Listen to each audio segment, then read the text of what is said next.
Hello everyone, welcome to this ultimate virtual machine deployment guide. This is Raj Kapadia. In this video, you will learn how to deploy any application on any server. I'll walk you through all the steps that you need to follow in order to deploy your application. I have a Node.js Express application for demonstration and I will use GCP virtual machine to deploy this application. But this tutorial is not limited to Node.js Express and GCP. You can follow the steps for any application to deploy it on any server. So let's get started. The first thing you will need is a virtual machine. Now you can have your virtual machine on AWS, Azure, GCP or anywhere. First, I will create my virtual instance on GCP, and for that I'll go to this create instance and I'll first select the region on which I want my instance to be, and then select the instance type. Then I'll change the OS because I want Ubuntu. Then everything looks good. I don't want snapshots, and I'll hit create.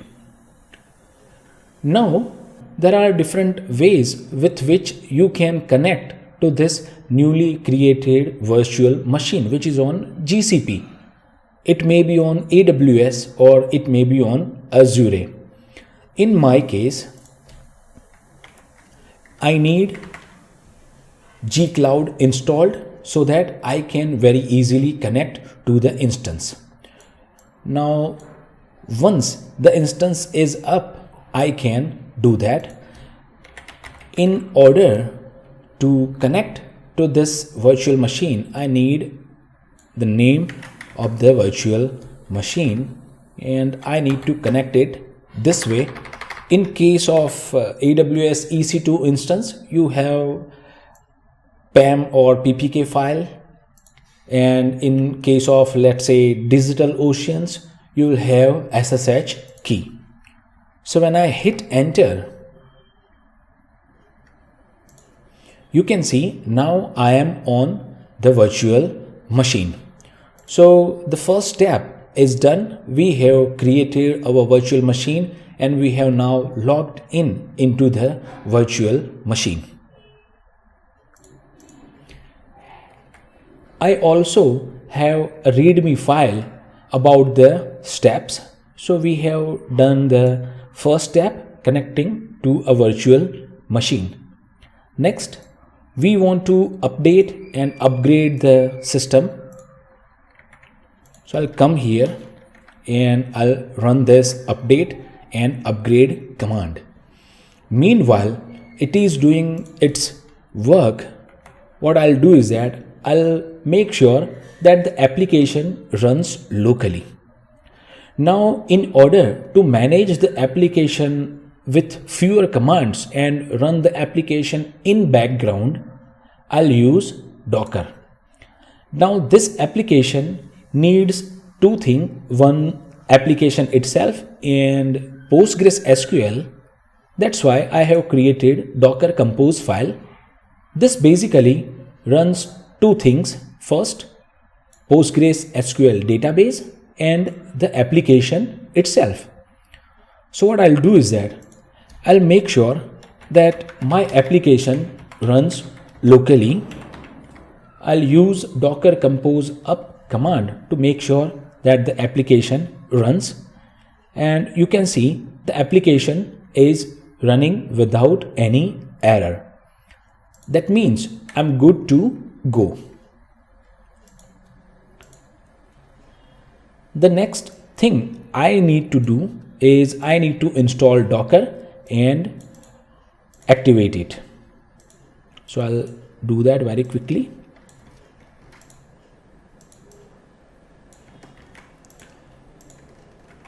I'll come to the terminal This is where I have my virtual machine, and I'll first do this and then run the second command.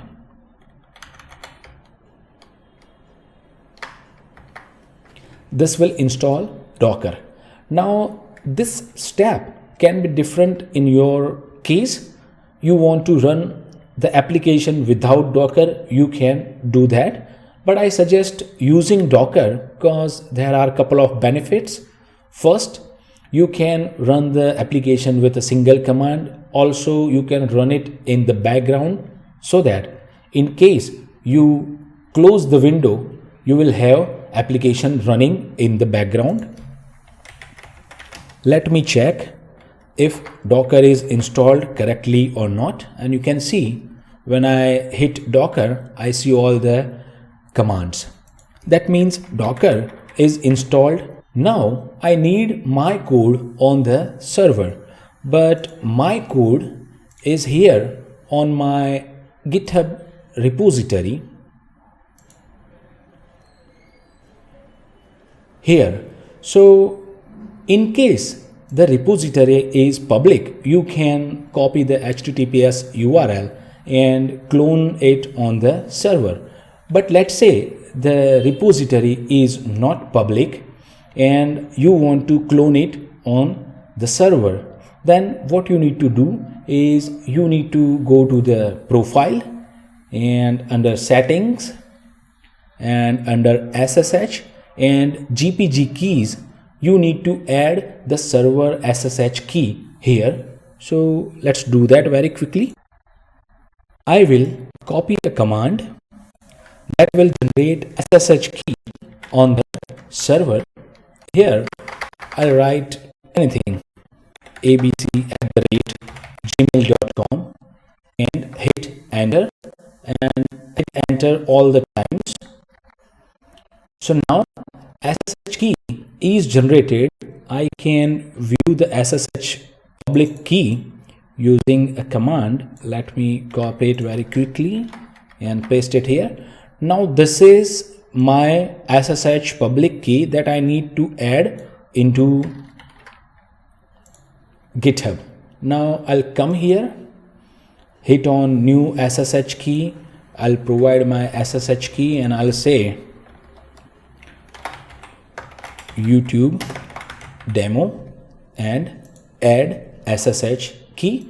It will, in my case, I have enabled two-factor authentication, so I need to add the authentication code and I'll do that very quickly. Now you can see that YouTube demo SSH key is added on my GitHub account. Now what I can do is that I can just git clone and get the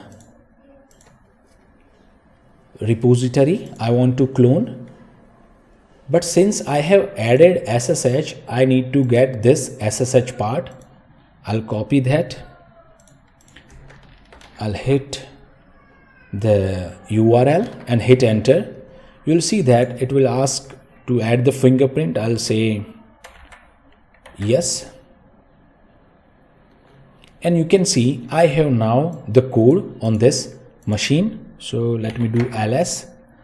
I'll move into the directory. Let me clear the screen. Now I hope you understand this. When you push some code on GitHub, you just need to do git pull. It will pull the latest code and then you can very easily restart the application. Now what I'll do is that we have done these steps. Now there is a possibility that your application needs .env file. In that case, you need to add a utility called nano to create .env file. So I'll do that very quickly and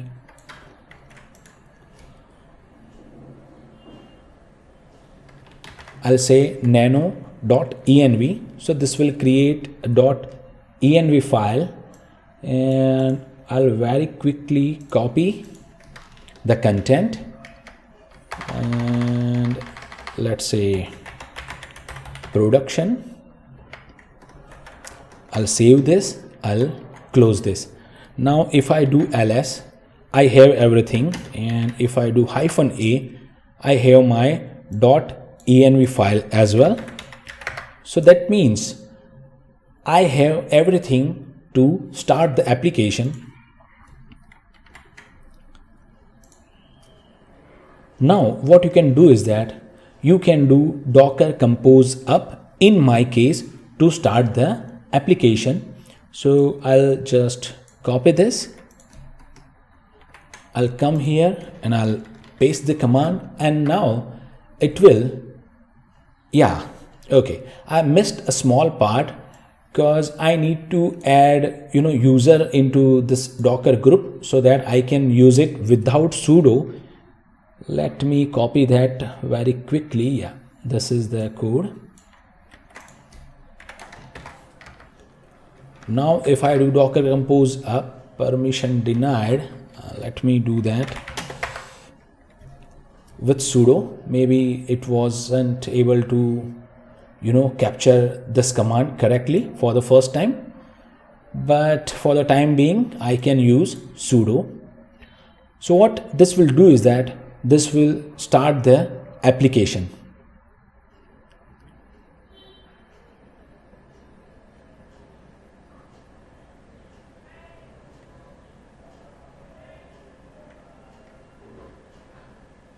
You can see it is running npm install and everything. Now it is adding all the dependencies. It is building the application.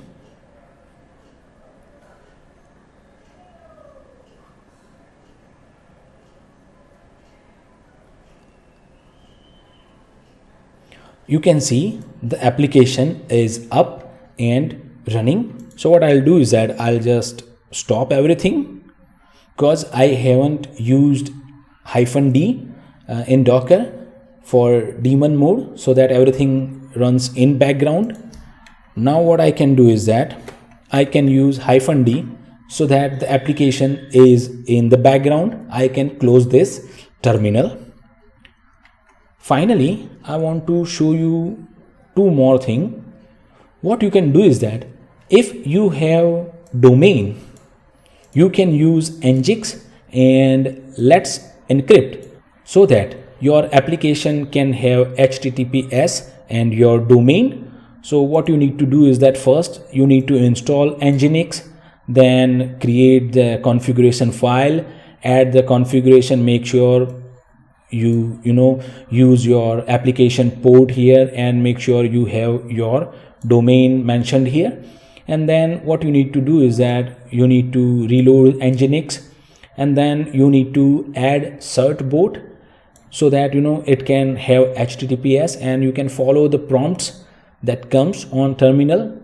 Once you do that, your application will have HTTPS.